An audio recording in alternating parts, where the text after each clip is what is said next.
आम, ये नाम सुनते ही आपके मुंह में सबसे पहले तो पानी आता है।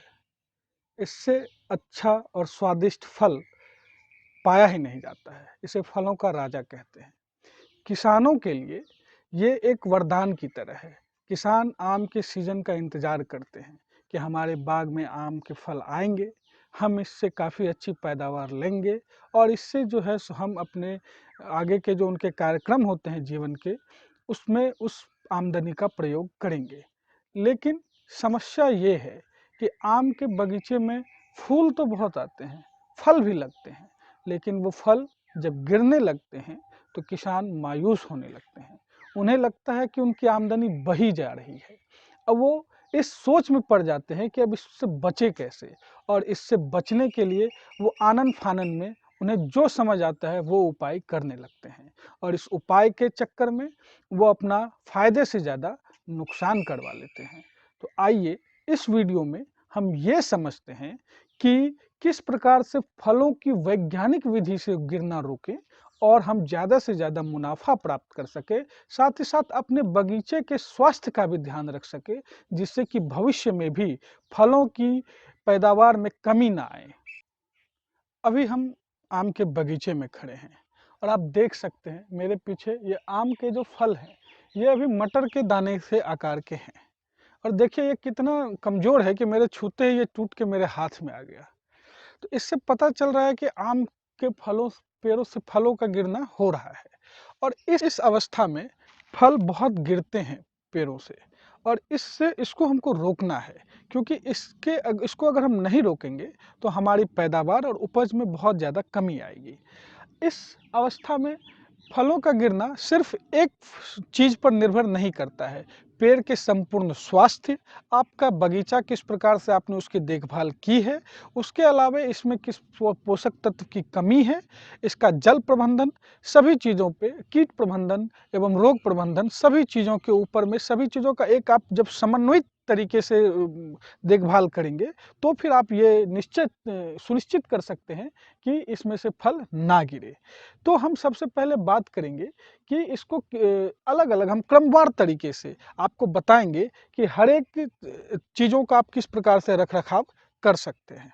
विभिन्न उपायों में हम सबसे पहले आपको बताते हैं कि उर्वरक या खाद का प्रबंधन।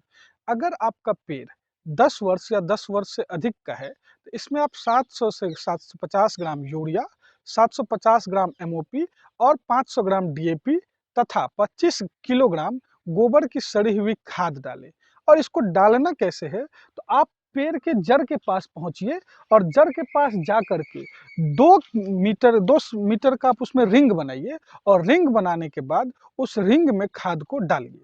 और अगर आपका पेड़ 10 वर्ष या 10 वर्ष से कम का है, तो आप जो हम आपको अभी बताए हैं मात्रा, उसको 10 से भाग दे दीजिए, और 10 से भाग देने के बाद अपने पेड़ की उम्र से गुना कर दीजिए, और फिर जो मात्रा आएगी वो मात्रा आप प्रयोग करिए।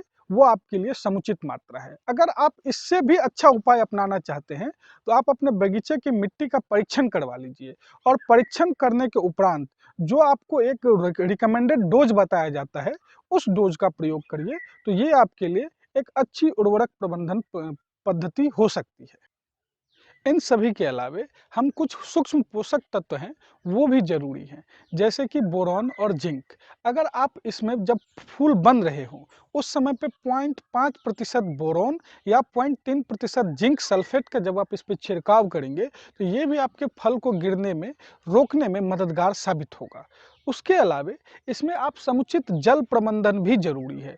आप जब बगीचे में फूल आए, उससे पहले सिंचाई करें, और उसके बाद अगर आपका बगीचा सूख रहा है, तो नियमित अंतराल पर भी सिंचाई करना आवश्यक है। इसके अलावे अगर आपके बगीचे में समुचित जल निकासी की व्यवस्था होनी चाहिए, क्योंकि जल भराव की समस्या से भी कभी-कभार फल ज़्यादा गिरने लगते हैं।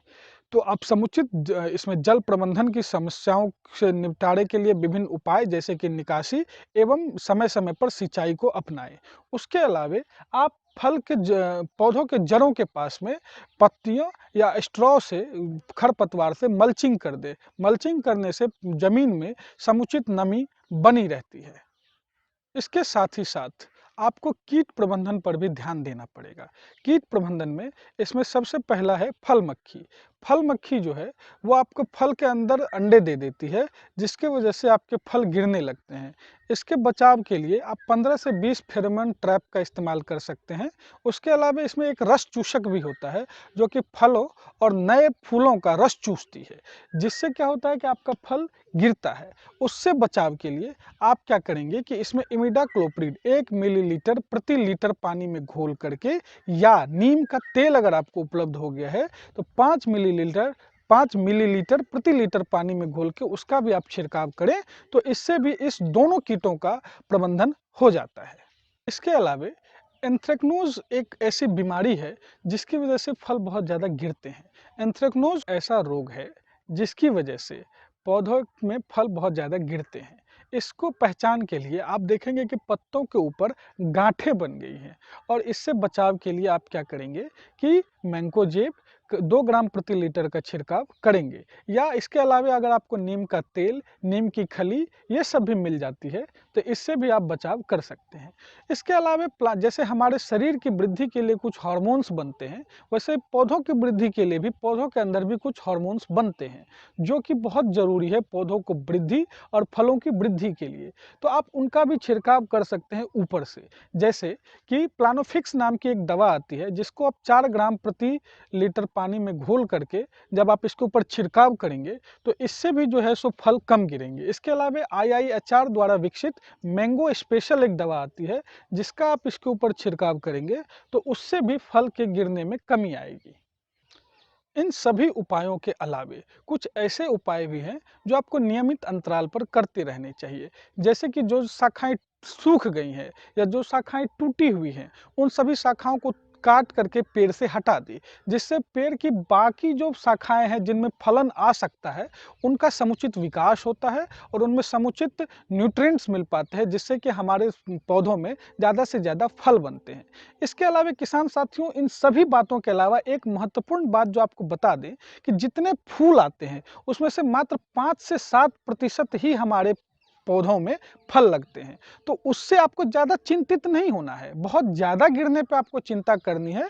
5 से 7% फल ही आते हैं। अगर फल बहुत ज़्यादा बन गया है पेड़ में तो आपका पेड़ उस वजह से भी सूखता है या गिरता है। तो आप क्या करें कि आपको अगर अधिक मात्रा लग रहा है तो आप इसकी थिनिंग भी कर सकते हैं। कुछ फलों को हटा करके बाकी फलों का समुचित विकास आप सुनिश्चित कर सकते हैं, तो इससे आपकी पैदावार बढ़ेगी।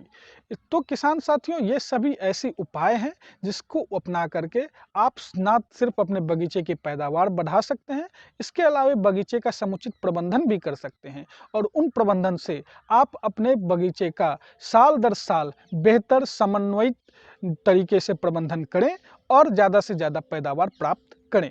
धन्यवाद।